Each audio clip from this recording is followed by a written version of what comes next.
Welcome back, Sunrise. We're looking at the population and productivity, but let me read this email from Samson Oderinde. He says, rat race. Every applicant wants to work in CBN, oil companies, FIRS, or the likes.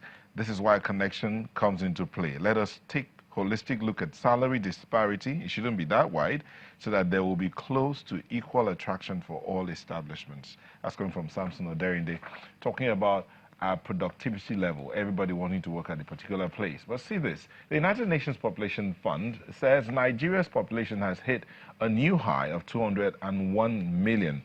And according to the National Bureau of Statistics, Nigeria's economy, as measured by the gross domestic product, grew by 1.93% in 2018.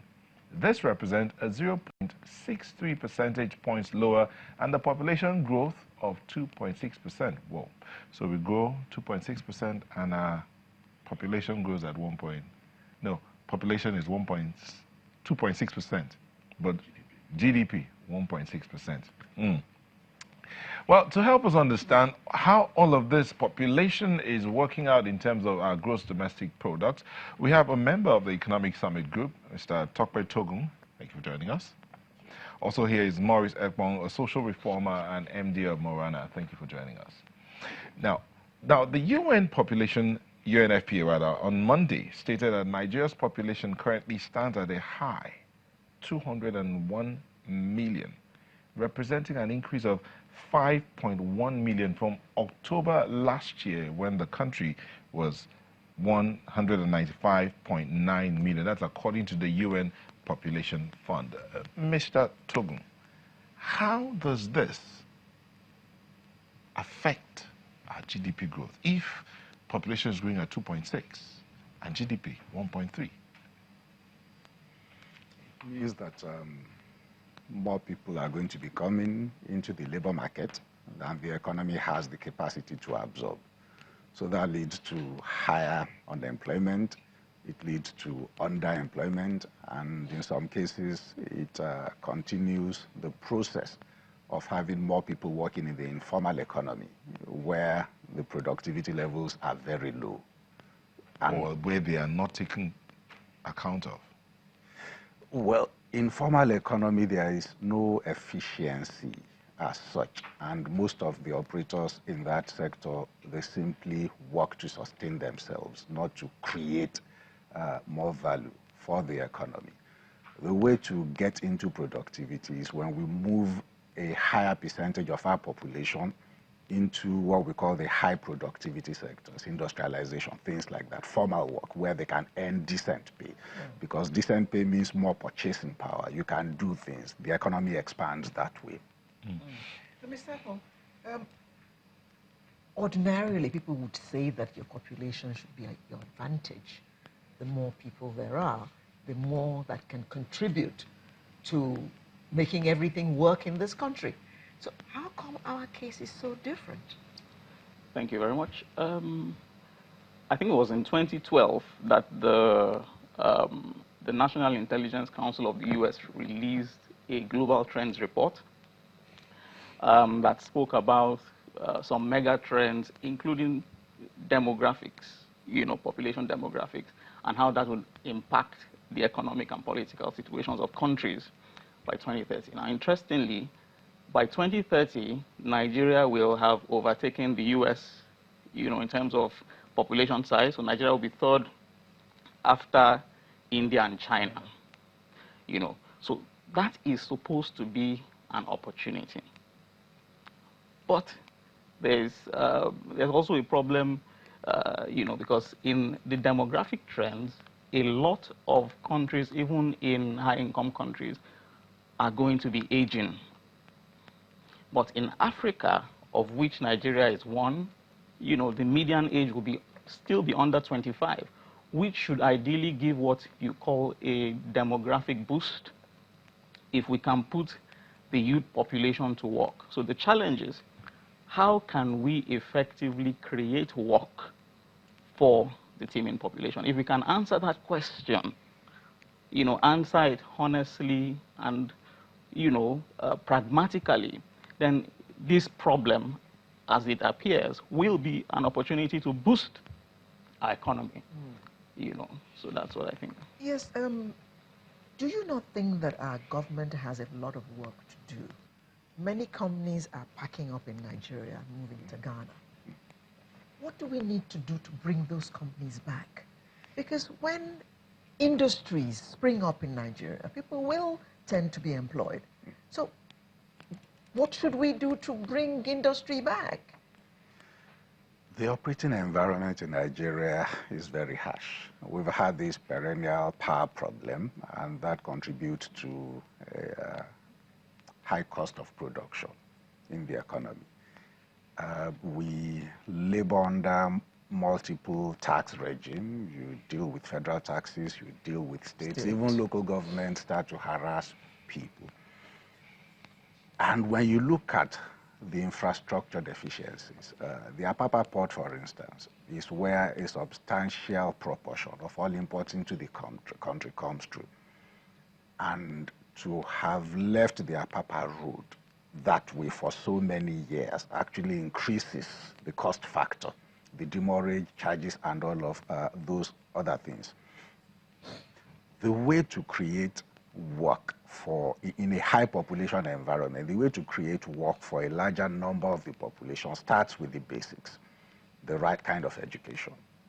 After educating them in terms of the priority sectors that we're looking for, we need infrastructure. We don't have a functional rail system, and you cannot create an industrial base that is wide. You don't carry some cargo by road the way we do. So if we look at infrastructure, we look at power, we sort out those issues, and we have an educated workforce, there will be work for people to do. Businesses will spring up, and those who have left, you may be able to attract them back. Ghana offers them a saner environment. The workforce is relatively well educated, and I don't think their tax regime is as difficult as ours. So those are the challenges that are crippling and sort of reducing the space for people to find work. But you said something about deliberately specific targeted sectors. Yes. Now, if we're looking at that, we have institutions in this country, let me use our educational system, for instance, that release on the average about 1 million graduates every year, all the universities put together. Correct. Now, of that figure that comes forth, less than 20% get employed. Correct. So we still have about 75 to 80% that are either doing in the informal sector or doing their own thing and possibly setting up businesses of their own, and they are thriving. A lot of them are going into agriculture. Is it a question of not targeting anywhere yet, or not seeing the specifics, areas that we want to push this country towards? Is that what the problem is? Well, for most of the sectors, agriculture would be the #1 option in terms of having quick wins, because more than half of our population already is in the agriculture sector. And one of the reasons why we say there is low productivity in the economy is the factors of production used in agriculture is still very much basic. We are not going into commercial farming, large-scale mechanized farming. It's still more subsistence. So we also have not developed linkages in the value chains in agriculture. And when we mention agriculture, everybody thinks it means I have to go to the farm. Not necessarily so. There are other linkages where there are challenges, and wherever there is a challenge, there is money to be made, but people don't know, and the right environment is also not there. So we will produce output, and almost half of our farm produce rot before they get to the market, and we throw those things away. How do we optimize our storage system? How do we transport from the farm gate to the market? How do we process? Now, these are all possibilities where there are opportunities, and the more we can equip people to go into those spaces and also create an environment where they can succeed. Our system is so harsh that 80% of all new businesses that get started in this country fail within 5 years. So there is an attrition that comes when people even start businesses. We talk about lack of capital as a problem, and government has been throwing money and saying we're going to provide capital. There is fund from CBN, there is fund from BOI. capital is not the only problem hindering business. It is actually not the major problem, because even people who were able to access capital, some of those businesses fail. Why are we not looking at an entire value chain approach in terms of, have we equipped these people appropriately to be entrepreneurial? Then when we give them the capital, is there a process to support them to incubate those businesses till they can stand on their own? Are we supporting them to find market opportunities? Because it's an inverse thing. When we say 80% of businesses die within 5 years, the flip side is also that almost 90% of all employment in this country is by the small and business and medium scale sector. And when that space is not expanding, then there is no space for people to work. So the way to put more people into work is to get more businesses to start, and those that are operating to support them to grow and thrive and employ people. Mr. Epon,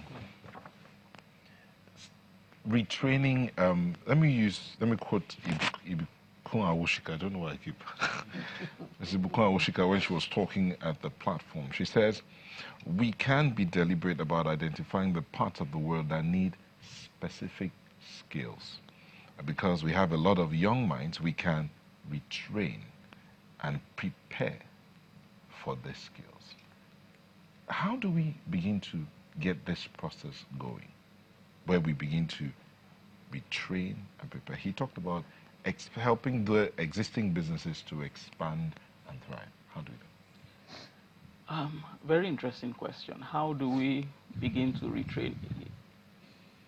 It's been said, and to a large extent I agree, one of the biggest challenges we have is that even though we appear to have a large youthful population, most of the people, even those that graduate from tertiary institutions, whether universities or polytechnics or whichever ones are around, are really not qualified. So you have a large population that go to universities, go to polytechnics, and come out and can't quite identify opportunities. I think we need to really ask ourselves, do we understand the objective of education? Do we know what education is supposed to achieve? Now, education comes from a Latin word, educo, which means to draw out. So essentially, the thinking is, anybody who is educated should have the ability to use knowledge to meet specific problems, to make whatever they want from life without violating the rights of others. That's an educated person.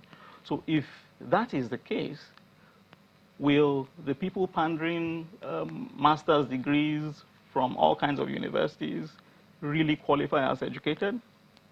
Do we see opportunities? I mean, we play quite a bit in the agriculture space, agriculture, renewable energy. Every day we are inundated with people coming from all over the world to take advantage of the opportunities in agriculture, the opportunities in renewable energy. These people leave their countries of comfort, high-income developing countries, and come to Nigeria because they see the real opportunities. Well, how come we don't see them? There are foreign companies here that start 5 years. There are quite a number of them that are global now, a number of them that are in 40, 50 countries that started in Nigeria 1989, 1990 something, all run and owned by foreigners. In the face of all the multiple taxation regimes. It's really not a problem. These guys, I visit with them. They don't complain about electricity. Maybe it's because they also repatriate their funds. They don't complain about electricity because within agriculture itself, for instance, if you look at agriculture has the potential to self-generate electricity. Look at a country like Brazil. Brazil generates at least 10% of its energy from sugarcane. National electricity, 10% of requirements from the production from sugarcane. So if you do 20, 50, 30, 40 commercial scale agriculture sugarcane projects in Nigeria, you can generate quite a bit of electricity. So you don't need to depend solely on the national grid. So it's really lame to say that people can't do business in Nigeria because of electricity problems. I think that problem is in itself an opportunity because you can generate electricity, you can use same for your production and even sell, But sell how competitive is your produce? very competitive because there are other factors that affect competitiveness. Labor cost is relatively cheap. Raw materials are accessible locally for most of these guys that produce. So if you really look at it, you can compete. And but the question is, identifying these opportunities and taking hold of them. How prepared is the Nigerian population to identify those opportunities and take hold of them and own them? So that's where education comes in. We must develop... Is it about going into a classroom? Is it about formal education? Our education... Let me give you an instance. A teacher asks a pupil, like a primary school pupil in Nigeria, to look out and tell them what they have seen. That's like supposed to be an assignment. And then this child brings the assignment to home. And then while trying to do the assignment, the mother tells the child, oh, write that you have seen the sun, you have seen this car. So a child who is supposed to see for themselves and think from themselves at that age begins to see through the eyes of the mother or the father or the guardian, whoever it is that is helping that child do the assignment. So that goes right back to the classroom, tertiary institutions. You have a curriculum where children are expected, or students are expected, to pour out to the professor in exams exactly what they have given them. So a child is penalized for independent thinking. So we must encourage people to think for themselves. Nigeria is a gold mine. Anybody can go into agriculture, renewable energy, manufacturing, or the problems that we have in Nigeria are opportunities. We must encourage people at every level to see these problems as opportunities. Please, can I add a perspective to that? I think we need to expand the focus of the conversation. A few years ago, we started this revolution around rice, growing rice in Nigeria. And today, as I speak with you, it's still cheaper to import rice from Vietnam, load it on a ship, pay demurrage at the ports in Nigeria, clear and transport, than the rice that is grown locally. There are distortions. So? No, but Leka rice was selling at about 12,000, between 8 and 12,000. That was subsidized. Oh, okay. That was subsidized. Those are the issues in terms of the operating environment, these challenges with road transportation, input, and all of that.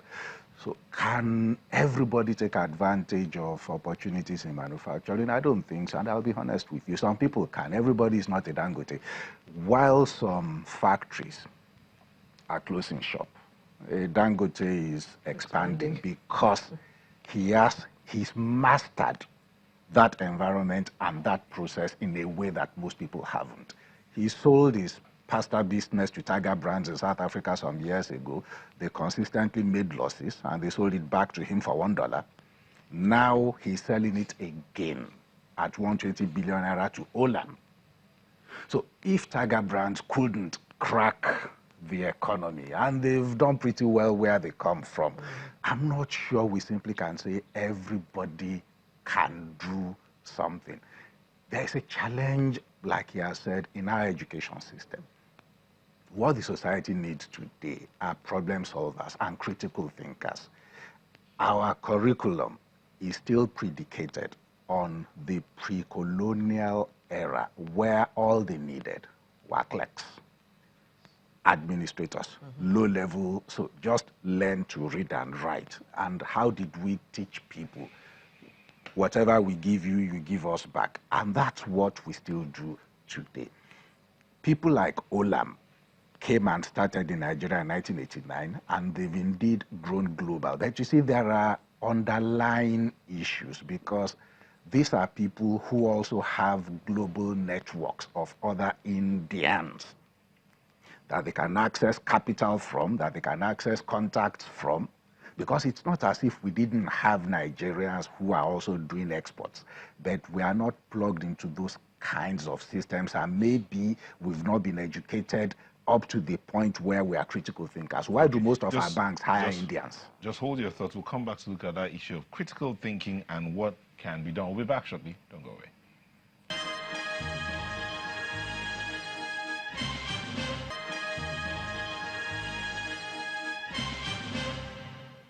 Welcome back. We're still talking about population and productivity. How do we get it all together?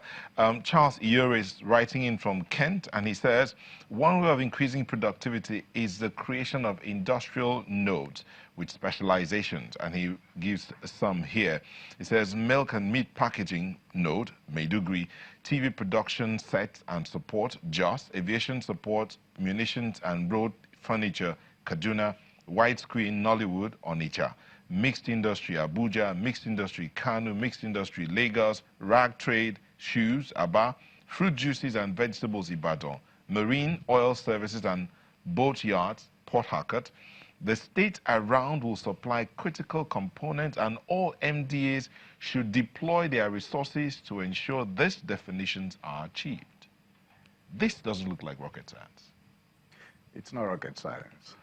Now, when we're talking off camera, you mentioned something about industrial parks we have in this country. Yes. So this looks like what is already on ground, maybe not properly defined like this. So why are they not working? We have an economy that is deindustrializing. I don't understand. We're talking about industrialization here. Yes, but our economy is, the level of industrial production in our economy has been reducing. And that's why we are import dependent. That's one of the reasons why all of those industrial parks that we have went moribund. The cost of producing in Nigeria currently is higher than when you import. So it's about that infrastructure, the road network. Then there's one critical issue. We can set up all of those things, nodes and all of those, but where is the skilled manpower to work in those places? We need education. We break it down into three components. There is basic education that everybody should have. Then we call the second one education to employment. That's the higher education, tertiary, technical education.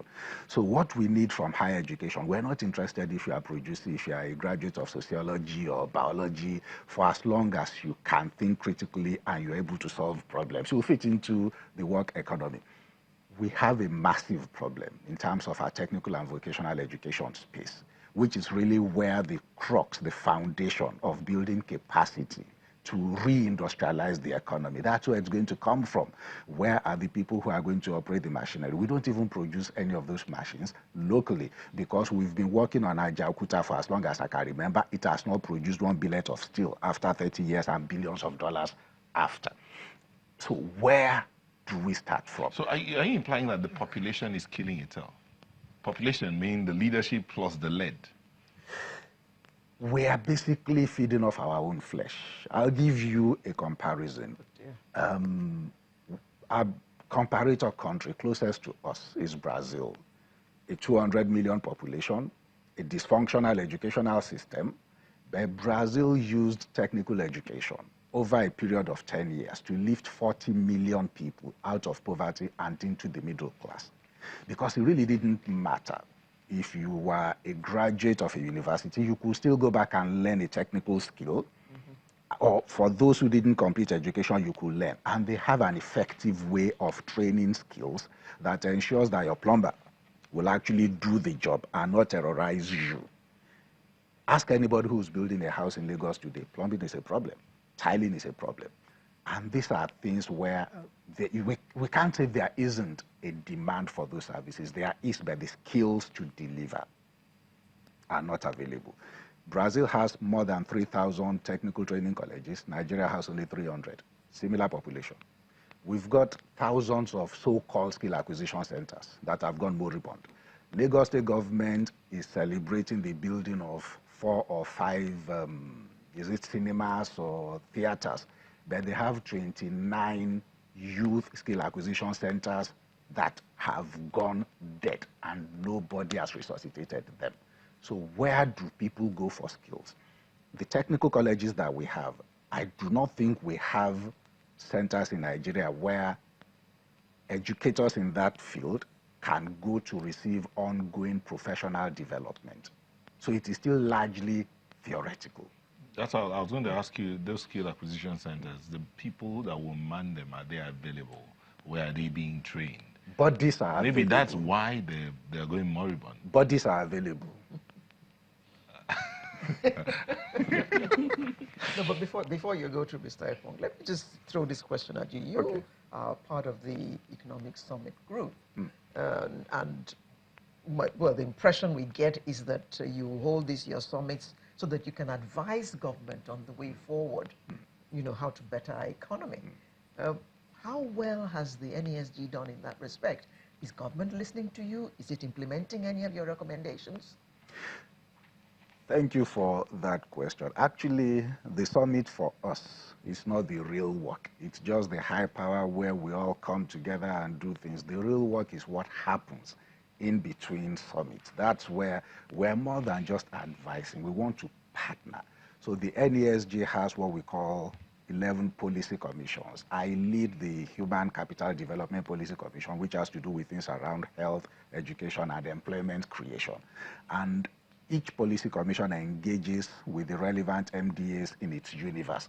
So for us, we work with the Ministry of Education, Ministry of Health, and all of those agencies. And to address these issues, we've gone into a close partnership now with the National Universities Commission, TED Fund, NBTE, that's the National Board for Technical Education, and we're inviting ITF to join as well. And the proposition is to say, let the private sector and academia come together to revamp curriculum. And I must say that we have found very willing reformers and very excited partners in the leadership of TED Fund and the leadership of the NUC. So in the next year or so, there will be substantial differences. We are looking at bringing industry expertise into reforming the technical education curriculum, making it more practical, into getting.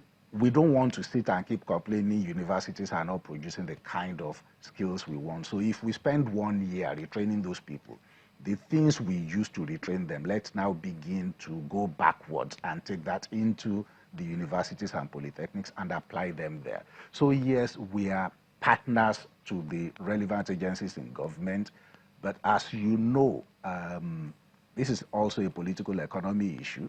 Governance in Nigeria is a 2-year project. When you win election, you spend the first year settling down and settling your political IOUs. You govern for 2 years. The last year is also preparing for the next election. Some of our challenges require long-term planning, long-term work. The long-term planning can be done whether you're there or not. As in, is it not to put it in legislation and so that it is followed through whether you're there or not? That's how it is supposed to be, but we have not developed the kind of effective state structure that will ensure that what you have put in the plan is, whoever comes in wants to build a name for himself. So we've started a rail project in Lagos, how many years ago? After we started, they built the same metro in Addis Ababa, it's functioning. They built a rail network from Mombasa, the port of Mombasa, to Nairobi, it is functioning. Ours got stuck in Lagos, and no work virtually has been done on it because the priority of the current person in power is different. Okay, let me read out this thing. Remy Nweke says, how do we talk about industrial parks when at this age we are introducing Iyaloja and Baboja at Computer Village? Charles Iyore again says, Togun's analysis is about how, but you must also have the why, which sets purpose and direction. That's what no definition does. The MDAs will provide the how through targeted training. So the question of the why sets the purpose, he says. Mr. Ekong, the way things are, it looks like it's enormous. Can we begin to look at, he's talked about one, they are going to partnership with the educational sector, NUC and TED Fund, to bring in industry players to revamp the curriculum. What next can be done? What other areas can we look at? The how? I mean, the why. Let's look at the why, for instance. Well, when you speak about why, you're talking about understanding the reason why It has to be. Why it has to be. I think it boils down to leadership. You know, leadership having the political will, appreciating the enormity. Do we understand that we are literally sitting on, you know, like A keg of gunpowder. a keg of gunpowder? Do we understand the urgency? You know, I think we must reinvent the way we look at governance in Nigeria, the way we look at leadership in Nigeria, you know, and we must see as a matter of fact that we must declare an emergency on bad governance. You can't have states in this country with 80-something% poverty rate, 80-something%, 70-something% illiteracy rate, and have some governor sitting pretty somewhere and just doing 4 years, or like he said, doing 2 years and settling political opponents. So do we understand the challenges? I think we must, if it's possible, review our laws. Well, sorry, let me ask this. Is there any law that prevents any particular state from deciding to be the example of a state, of what a state should be like? I don't think there is any law that does that. But do we have a population that even understands its responsibilities and obligations? Do our citizens understand the obligations of citizens to government, to hold government to account when the government is not performing? Do we understand that we can actually recall a sitting political appointee or a sitting governor using the apparatus of, you know, the legislator? But the process is so cumbersome. So we must... It's been tested. Yeah, so we must streamline those processes and empower, educate the population to understand that these options are there. 4 years is too long to waste. You know, in 4 years, we probably won't have another we probably won't have Nigeria again. If right now, you know, the kidnapping is spiraling, assassinations on the increase, some big men can't even travel from Abuja to Kaduna in their SUVs. They're using the rail lines that are supposed to be for the masses. So we are in an emergency situation. So it has to be treated as such. I think we must look at all of this and educate the population to hold government to account. Mr. Togun, the question I asked him, I'll bring it back to you here. Sure. Is there any law that prevents any state from deciding and choosing to be the example? Case in point, the NBS released data recently about revenue generated by states. I won't call any state here, but let me just give examples. Some states generate as much as over 300 billion internally a month. Yet we have decaying infrastructure within some of those states. Some states, for instance, a particular state between January and April, this was federal allocation, got about 4-point-something billion between January and April. Deductions, as after deductions of almost 6 billion. So they got 4-point-something billion. How would those states thrive if they don't think about how to make themselves an example? So that question, is there any law against that? The law is not what we need to worry about. It's the elite conspiracy. So the way someone becomes governor, he didn't just wake up one day and take the keys of the government house. There is a consensus of people who support that individual to get into office, and he owes them an obligation, which if he does not fulfill, they'll make life difficult for him. So for him to fulfill the mandate of the office will turn that person into an opponent to the elite who put him in office.